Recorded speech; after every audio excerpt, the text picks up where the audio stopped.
शिव पुराण। किसी समय एक वाशकल नामक गांव में एक बिंदु नाम का ब्राह्मण रहता था। वह बड़ा ही अधर्मी और दुराचारी ब्राह्मण था।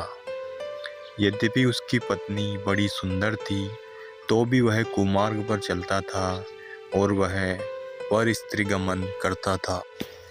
उसकी पत्नी का नाम त्रिशूला था। वह प्रभु भक्ति में लीन रहती थी, सदा उत्तम धर्म के कार्य में लगी रहती थी। फिर भी वह अधर्मी वेश्यागामी बन गया था। उसे वेश्यागामी वृत्ति में रहते हुए कई वर्ष व्यतीत हो गए।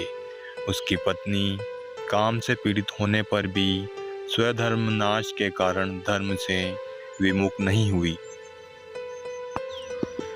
त्रिशूला कई वर्षों तक काम की पीड़ा में जलती रही, पर उसने फिर भी अपना धर्म नहीं छोड़ा।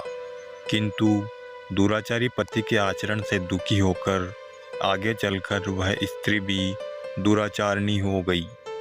इस तरह दुराचार में डूबे उन दोनों पति पत्नी के कई साल बर्बाद हो गए।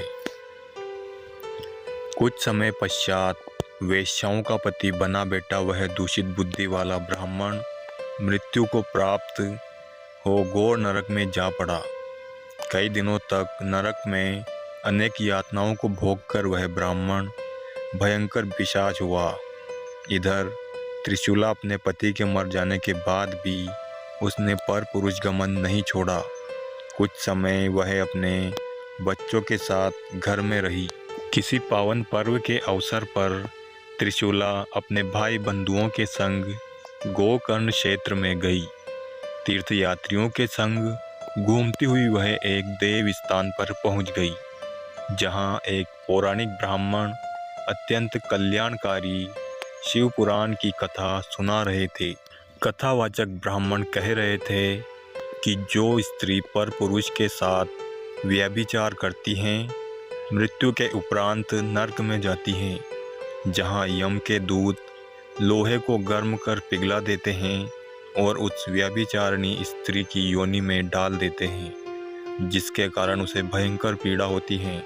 वह रोकर विलाप करती हैं, चिल्लाती हैं, किंतु उसे कोई नहीं बचाता। पौराणिक ब्राह्मण के मुख से यह वैराग्य बढ़ाने वाली कथा सुनकर त्रिशूला भय से व्याकुल हो उठी और उसका शरीर कांपने लगा। कथा पूरी होने के उपरांत वहाँ से सभी लोग चले गए, किंतु त्रिशूला नहीं गई। वह पौराणिक ब्राह्मण के चरणों में जाकर गिर गई और उनसे याचना करते हुए बोली, हे ब्राह्मण देव, मैं आपकी शरण में हूँ, मुझे बचा लीजिए। ब्राह्मण ने पूछा, हे देवी, ऐसा क्या हो गया और किससे बचाने की बात कह रही हो आप?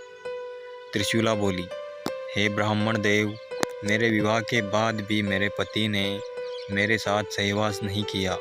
वह अधर्मी वेश्यागामी था।